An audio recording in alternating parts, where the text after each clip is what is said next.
भारत की महान पौराणिक कथाओं में एक मार्मिक और हृदय स्पर्शी घटना राजा दशरथ और श्रवण कुमार की है।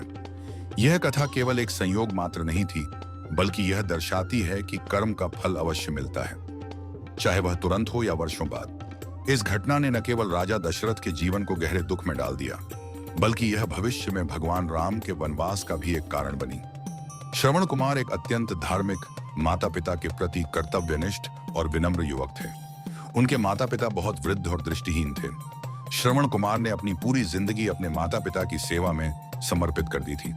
उनका एक ही उद्देश्य था, अपने अंधे माता पिता की हर संभव सेवा करना और उन्हें किसी भी प्रकार का कष्ट न होने देना।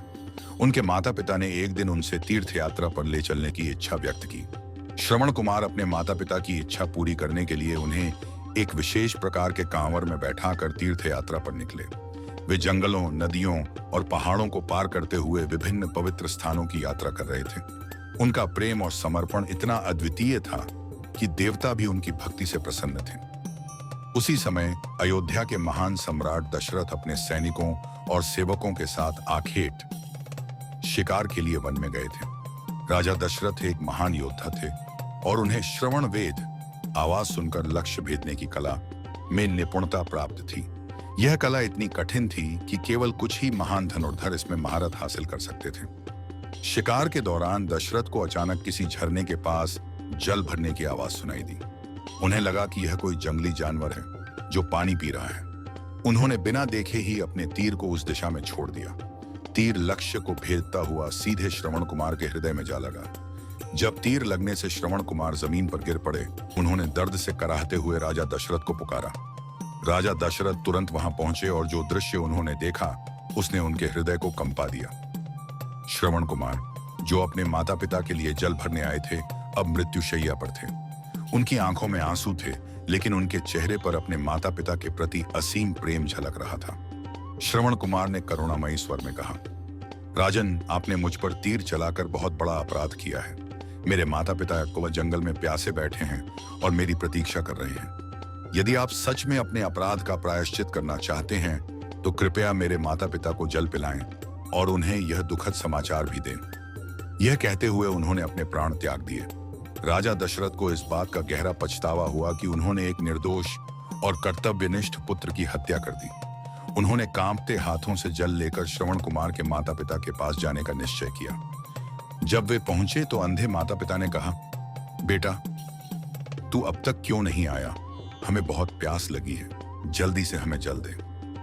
राजा दशरथ यह सुनकर रो पड़े और कांपते हुए स्वर में बोले, मैं राजा दशरथ हूं और दुर्भाग्य से मैंने अज्ञानवश आपका पुत्र मार डाला है।